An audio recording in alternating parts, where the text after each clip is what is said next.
नमस्ते फ्रेंड्स, स्वागत है आपके अपने यूट्यूब चैनल पर। जैसा कि दोस्तों आप लोग जानते हैं, बिहार सचिवालय एग्ज़ाम 2022 की प्रैक्टिस सेट की सीरीज चालू है। तो आप लोग 5 सेट बन चुका, आप लोग नहीं देखे तो उसको देख लीजिए, और छठा सेट है। तो चलिए इसका पहला क्वेश्चन हम लोग देखते हैं। क्वेश्चन है, बुद्ध को ईश्वर के रूप में पूजने वाला बौद्ध संप्रदाय कौन सा था? यानी बौद्ध संप्रदाय जो बट गया था, उसी में पूछ रहा है कि ईश्वर के रूप में जो पूजता था बुद्ध को, तो वह बौद्ध संप्रदाय कौन सा था? तो इसका सही आंसर हो जाएगा, इसका जो महायान संप्रदाय, इसका सही आंसर हो जाएगा, जो कि बुद्ध को ईश्वर के रूप में पूजते थे। तो नेक्स्ट क्वेश्चन देखिए। क्वेश्चन है, गौतम बुद्ध की माता किस धर्म से संबंधित था? तो दोस्तों इसका सही आंसर हो जाएगा, कोलीय वंश की थी, और माता का नाम क्या था? महामाया देवी था। दोस्तों इस तरह से क्वेश्चन पहले टास्क दे दिया जाता है, और आप लोग उसको पढ़ के आइए, देख के आइए, एक दो किताब से या एक ही किताब से लूसेंट काफ़ी, आप लोग उसको देख के आइए और यहाँ पर आके सेट लगाइए।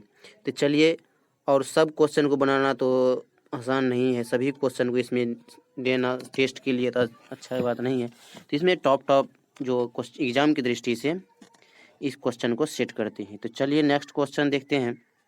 क्वेश्चन है, बौद्धों के रामायण के नाम से प्रसिद्ध बुद्ध चरित्र के रचनाकार कौन है?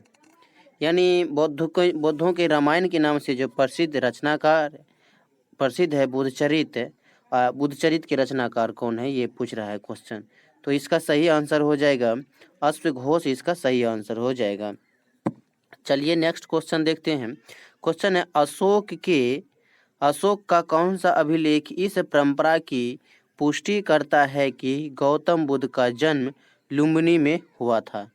तो ये अशोक का कौन सा अभिलेख है जो गौतम बुद्ध की जन्म के प्रमाण की बात जो लुम्बिनी में हुआ था, उसके प्रमाण की बात, वह कौन सा अभिलेख है जो उसके जन्म की प्रमाण की बात करता है? इसका सही आंसर हो जाएगा रुम्नी देई स्तंभ अभिलेख हो जाएगा सही आंसर। तो नेक्स्ट क्वेश्चन देखते हैं। क्वेश्चन है, बौद्ध संघ में भिक्षुणी के रूप में स्त्रियों को प्रवेश की अनुमति बौद्ध द्वारा कहाँ पर दी गई थी? यानी किस जगह पर जो है बौद्ध संघ में भिक्षुणी के रूप में स्त्रियों को प्रवेश की अनुमति जो दिया गया था, वह कौन सा जगह था? तो इसका सही आंसर हो जाएगा वैशाली में हो जाएगा इसका सही आंसर। तो नेक्स्ट क्वेश्चन देखते हैं। क्वेश्चन है, बुद्ध के जीवन काल में कौन सा संघ प्रमुख बनना चाहता था? यानी बुद्ध के जीवन काल में ही कोई ऐसा एक व्यक्ति था जो कि संघ का प्रमुख बनना चाहता था, तो उसका सही आंसर हो जाएगा देवदत्त, उसका सही आंसर हो जाएगा। तो चलिए नेक्स्ट क्वेश्चन देखते हैं।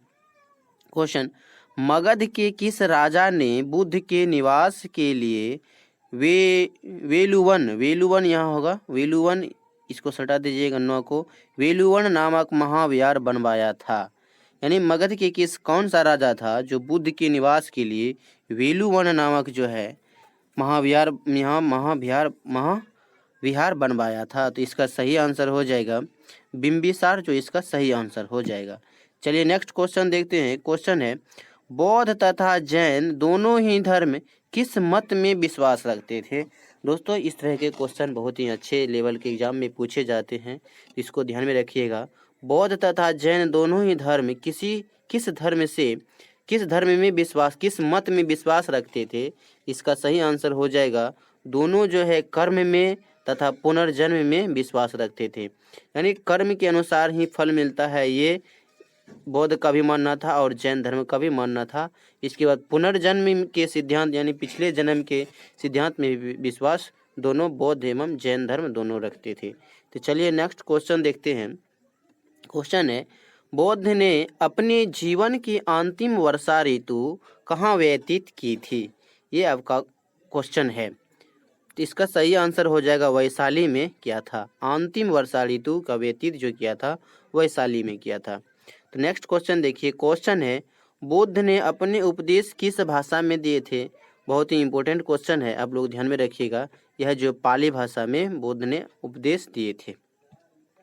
तो नेक्स्ट क्वेश्चन देखिए। क्वेश्चन है, द्वितीय बौद्ध संगति किसके शासनकाल में हुआ था? द्वितीय बौद्ध संगति किसके शासनकाल में हुआ था? तो आप लोग को याद रखना है कालाशोक। दोस्तों कुल कितने हुए थे? 4 बौद्ध संगति हुए थे, ध्यान में रखना है। कुल कितने हुए थे? 4 संगति हुए थे। एक बार इसको देख लेते हैं। 4 संगति, फर्स्ट, दूसरा और तीसरा, चौथा। तो अगर शासनकाल आप लोग को पूछे तो क्या रखना है? शासनकाल अजातशत्रु, पहला अजातशत्रु याद रखना है। इसके बाद कालाशोक याद रखना है। इसके बाद अशोक याद रखना है, अशोक। इसके बाद कनिष्क याद रखना है। इस तरह से इसको भी देख सकते हैं, आजा, काला, अशोक, कनिष्क, इस तरह से याद रखना। अगर ये पूछा जाए कब कब कहाँ कहाँ किस स्थान पर हुआ था, इसको देखिए, पहला हुआ था राजगीर में, दूसरा हुआ था वैशाली में, पाटलिपुत्र में, और ये कुंडल वन में हुआ था, यानी जम्मू कश्मीर में। RVPK इस तरह से आप लोग याद रख सकते हैं। और शासनकाल पूछे तो आजा, काला, अशोक, कनिष्क और RVPK इस तरह से आप लोग याद रख सकते हैं। चलिए नेक्स्ट क्वेश्चन देखते हैं। अब जो क्वेश्चन आप लोग से चलेगा यह भूगोल से चलेगा और 10 क्वेश्चन इससे लेंगे। तो चलिए क्वेश्चन है, भारत का सबसे बड़ा वनस्पतिक उद्यान स्थित है, यानी भारत का जो सबसे बड़ा वनस्पतिक उद्यान है वो कहाँ पर स्थित है, कहाँ है? तो इसका सही आंसर हो जाएगा कोलकाता में, इसका सही आंसर हो जाएगा। तो नेक्स्ट क्वेश्चन देखते हैं। क्वेश्चन है, महात्मा गांधी मरीन राष्ट्रीय उद्यान किस राज्य या केंद्र शासित में अवस्थित है? यानी महात्मा गांधी मरीन राष्ट्रीय उद्यान किस राज्य या केंद्र शासित में स्थित है? इसका सही आंसर हो जाएगा अंडमान निकोबार द्वीप समूह में यह जो महात्मा गांधी मरीन राष्ट्रीय उद्यान स्थित है। तो नेक्स्ट क्वेश्चन देखते हैं। क्वेश्चन है, जीवाश्म नेशनल पार्क अवस्थित है, यानी जीवाश्म नेशनल पार्क अवस्थित है, कहाँ पर अवस्थित? इसका सही आंसर हो जाएगा मांडला कहाँ पर है? तो मध्य प्रदेश में स्थित है मांडला। चलिए नेक्स्ट क्वेश्चन देखते हैं। क्वेश्चन है, भारत का प्रथम गिद्ध प्रजनन केंद्र कहाँ स्थित है? यानी भारत में जो प्रथम स्थापित किया गया गिद्ध प्रजनन केंद्र तो कहाँ स्थित है? तो इसका सही आंसर हो जाएगा पिंजौर हरियाणा में पड़ता है, पिंजौर हरियाणा में पड़ता है, वहीं स्थित है। तो नेक्स्ट क्वेश्चन देखते हैं। क्वेश्चन है, बांदीपुर राष्ट्रीय उद्यान किस वर्ष स्थापित किया गया था? इंपॉर्टेंट क्वेश्चन है, बांदीपुर राष्ट्रीय उद्यान किस वर्ष स्थापित किया गया था? तो इसका सही आंसर हो जाएगा 1974 ईस्वी में बांदीपुर राष्ट्रीय उद्यान स्थापित किया गया था। चलिए नेक्स्ट क्वेश्चन देखते हैं। क्वेश्चन है, नागरहोल राष्ट्रीय उद्यान जो कि कर्नाटक में है उसका परिवर्तित नाम क्या है? तो इसका सही आंसर क्या हो जाएगा? परिवर्तित नाम क्या है? राजीव गांधी राष्ट्रीय उद्यान इसका परिवर्तित नाम है। नेक्स्ट देखिए, नेक्स्ट है, नौकरेक जैव मंडल क्षेत्र किस राज्य में अवस्थित है? नौकरेक कहाँ पर है? तो मेघालय में, ध्यान में रखिएगा, मेघालय में अवस्थित है नौकरेक जैव मंडल आरक्षित क्षेत्र। नेक्स्ट क्वेश्चन देखिए। क्वेश्चन, ओसला भाटी इंदिरा प्रियदर्शनी वन्य जीव अभ्यारण्य, जिसको ओसला भाटी को इंदिरा प्रियदर्शनी के भी नाम से जाना जाता है, अभ्यारण्य किस राज्य या केंद्र शासित प्रदेश में स्थित है? इसका सही आंसर हो जाएगा नई दिल्ली, इसका दिल्ली हो जाएगा इसका सही आंसर, कि दिल्ली में स्थित ओसला भाटी या इंदिरा प्रियदर्शनी वन्यजीव अभ्यारण्य। नेक्स्ट देखिए, क्वेश्चन है, विश्व का एकमात्र तैरता हुआ राष्ट्रीय उद्यान कौन सा है? यानी विश्व में एकमात्र ऐसा राष्ट्रीय उद्यान है जो कि तैरता हुआ राष्ट्रीय उद्यान है, तो वह कौन सा है? तो केबुल लामजाओ याद रखना है, और यह जो स्थित है मणिपुर में, केबुल लामजाओ जो एकमात्र तैरता हुआ राष्ट्रीय उद्यान है। तो नेक्स्ट क्वेश्चन देखिए। क्वेश्चन है, मुदुमलाई पक्षी विहार किन 2 राज्यों की सीमा पर स्थित है? यानी मुदुमलाई जो है राष्ट्रीय उद्यान किस राज्य की सीमा पर स्थित है, यानी ये बताना है। तो इसका सही आंसर हो जाएगा, मुदुमलाई जो है ये कर्नाटक और केरल की सीमा पर स्थित है मुदुमलाई पशु विहार। नेक्स्ट देखिए, नेक्स्ट अब जो है संविधान से क्वेश्चन चलेगा। क्वेश्चन है, भारतीय मूल संविधान में, भारत के जो मूल संविधान में है, कुल कितने अनुसूची थे? यहाँ देखिए, मूल यानी भारत के जो मूल संविधान थे उसमें कुल कितने अनुसूची थे? तो इसका सही आंसर हो जाएगा 8 अनुसूची मूल संविधान में कितने अनुसूची थे? 8 अनुसूची थे। और तो वर्तमान में कितने अनुसूची है? 12 अनुसूची है, ध्यान में रखिएगा। यानी 8 पहले थे, यानी 4 जो है किसी ने जोड़ा गया है। जोड़ा जब गया है तो वह जो संविधान में कुछ हेरफेर होता है, जोड़ा जाना या किसी घटाना, तो यह किसके द्वारा होता है? तो सांसद के द्वारा होता है। और यह किसी न किसी संविधान में संशोधन किया जाता है, ये भी बात ध्यान में रखना है। यानी 4 जो इसमें जोड़ा गया, 8 पहले था और 4 जोड़ा गया है, तो यह किसी न किसी संविधान संशोधन के द्वारा जोड़ा गया है। तो हम इसका जो है लास्ट में आप लोग को बहुत ही अच्छा से इसको समझाएंगे और इसको समझना है। चलिए इसका देखिए, तो नेक्स्ट क्वेश्चन देखना है। नेक्स्ट क्वेश्चन है, संविधान की पहली अनुसूची में किसका वर्णन है? पहली अनुसूची में किसका वर्णन है? तो देखिए, भारतीय संघ के राज्य एवं केंद्र शासित क्षेत्रों का वर्णन है पहली अनुसूची में। नेक्स्ट क्वेश्चन देखिए, क्वेश्चन है, भारतीय संविधान में 9वीं अनुसूची को किस संविधान संशोधन के माध्यम से जोड़ा गया है? जैसा कि हम लोग अभी जस्ट जाने कि 8 अनुसूची पहले से ही था, तो 9 से ही जोड़ाएगा। 9 यानी 9वां, 10वां, 11वां, 12वां तक जोड़ा गया है। यानी अभी 12 अनुसूची वर्तमान में संविधान में है। तो इसमें पूछ रहा है कि 9वीं अनुसूची जो जोड़ा गया तो वह किस संविधान संशोधन के द्वारा जोड़ा गया, यानी कौन सा संविधान संशोधन हुआ था तो जोड़ा गया? तो यह जो है प्रथम जो संविधान संशोधन 1951 में हुआ था, उसी के द्वारा जो है 9वीं अनुसूची जोड़ा गया। ये बहुत ही इंपॉर्टेंट क्वेश्चन है। क्वेश्चन देखिए, सबसे पहले तो ये भी आएगा कि संविधान संशोधन सबसे प्रथम बार कब हुआ? तो 1951 ईस्वी में हुआ। तो उसमें क्या हुआ था? तो 9वीं अनुसूची जो प्रथम संविधान संशोधन हुआ था, उसमें 9वीं अनुसूची जोड़ा गया था। अगर बात करते हैं 9वीं अनुसूची में क्या जोड़ा गया था, इसमें ध्यान में रखना है कि भूमि सुधार अधिनियम, यानी भूमि की सुधार अधिनियम से ये संबंधित है 9वीं अनुसूची।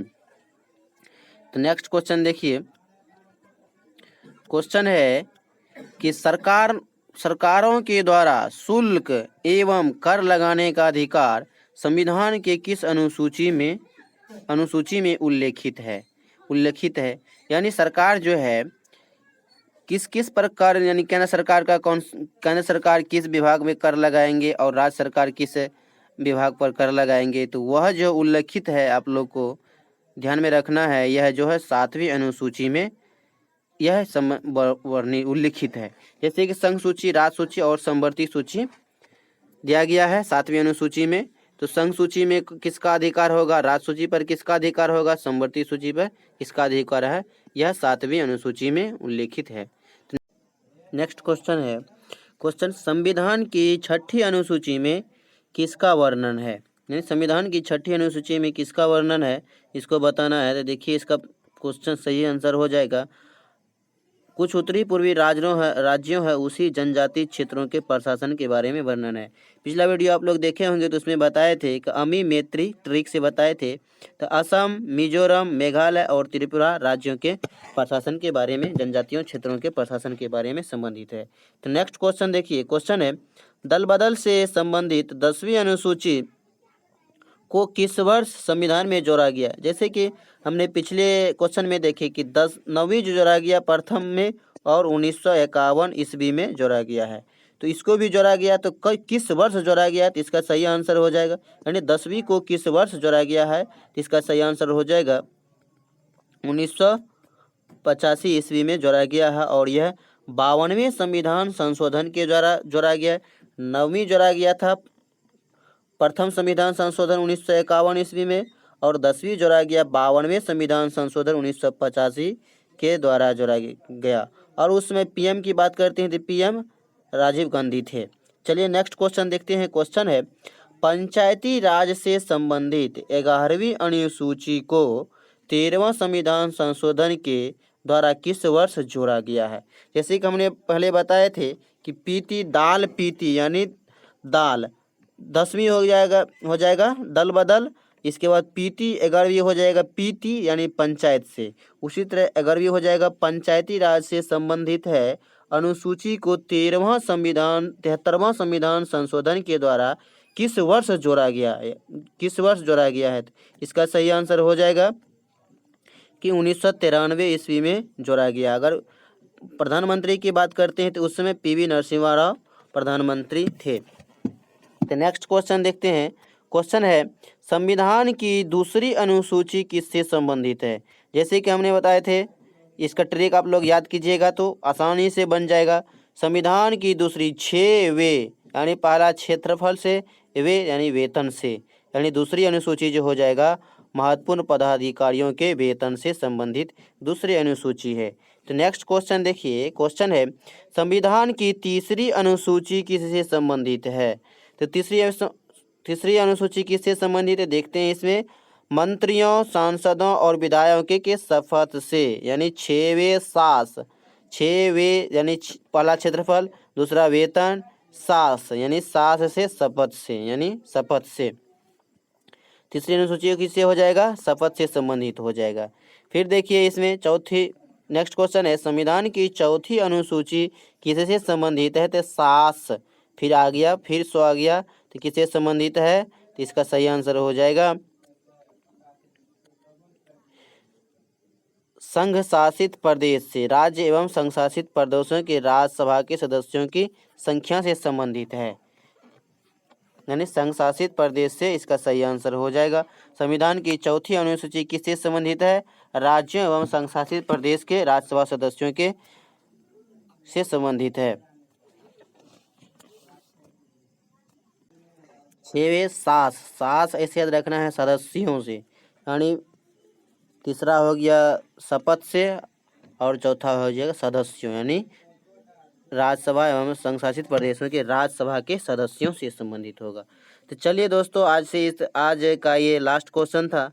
तो इसमें देखते हैं आप लोगों के लिए इतिहास से जो होमवर्क आप लोग देख लीजिएगा, जिससे कि क्वेश्चन बनेगा। तो बौद्ध एवं जैन धर्म से मिक्स क्वेश्चन देख लीजिएगा, क्योंकि ये बौद्ध और जैन धर्म से बहुत सारे क्वेश्चन पूछे जाते हैं। तो इसको मिक्स क्वेश्चन, एक बार बहुत सारा कन्फ्यूज रहता है, उसको दूर करने के लिए क्वेश्चन सेट करेंगे। इसके बाद अगर आप लोग भूगोल से देखिएगा तो जैव विविधता से देख लीजिएगा, इसे भी बहुत सारा क्वेश्चन बनता है। इसके बाद संविधान से देख लीजिएगा, संघ एवं उनका राज्य क्षेत्र देख लीजिएगा। तो चलिए आप लोग के लिए विशेष स्पेशल ट्रिक आप लोग के लिए लाए हैं। ट्रिक समझिए या इसको इम्पोर्टेंट क्वेश्चन ही समझिए, टॉपिक समझिए। तो देखिए इसमें है कि संविधान में जोड़े गए अनुसूचियां, जैसे कि आपने अभी जस्ट पढ़े कि 8 अनुसूची मूल संविधान में वर्णित है। 8 अनुसूची क्या है? मूल संविधान में ही वर्णित है। और 4 जो है जोड़ा गया है। जोड़ा गया है तो किसी न किसी संविधान संशोधन के द्वारा जोड़ा गया।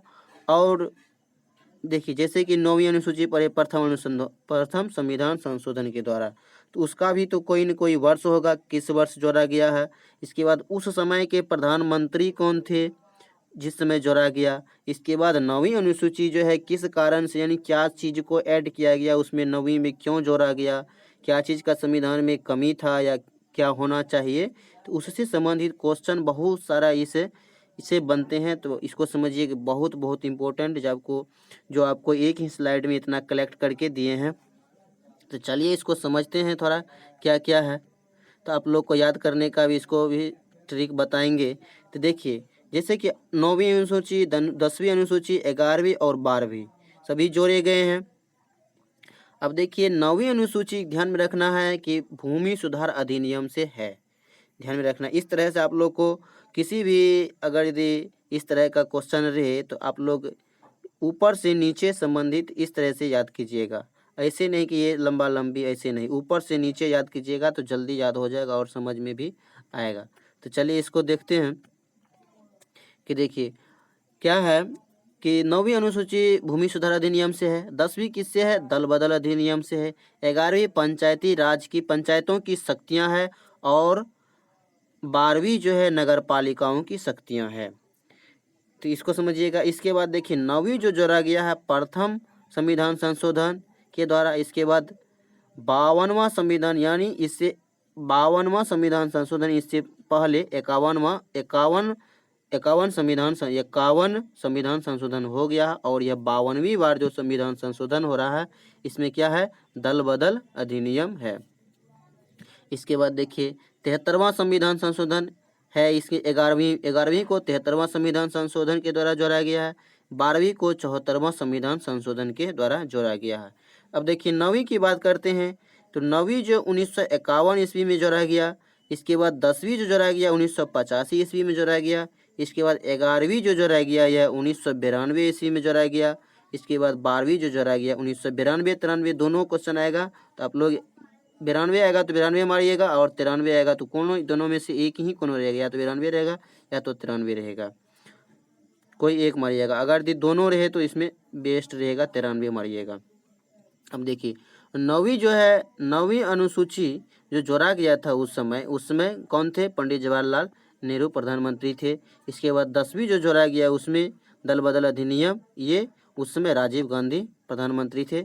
इसके बाद देखिए 11वीं में जो जोड़ा गया, आप लोग अगर बिहार एसएससी का एग्जाम दिए होंगे तो इसमें पूछा गया था कि 73वीं संविधान संशोधन जो है पंचायती राज से संबंधित है, उस समय प्रधानमंत्री कौन थे? इस तरह के क्वेश्चन इससे बनते हैं, बहुत सारे क्वेश्चन इससे बनते हैं इस स्लाइड से। तो अब देखिए 12वीं जो है जोड़ा गया है, यह उस समय कौन थे प्रधानमंत्री? पीवी नरसिम्हा राव, यानी 11वीं और 12वीं में जो है पीवी नरसिम्हा राव थे। और 73वीं और 74वीं लगातार जोड़ा गया है और 92 93 ईस्वी में जोड़ा गया है, तो इसको ध्यान में रखिएगा। चलिए दोस्तों, आप लोग को वीडियो पसंद आता है तो लाइक करें और सब्सक्राइब भी करना चाहते हैं सब्सक्राइब भी कर लें। तो चलिए मिलते हैं नेक्स्ट वीडियो में, तब तक के लिए व्यस्त रहें, मस्त रहें, स्वस्थ रहें। जय हिंद, जय भारत।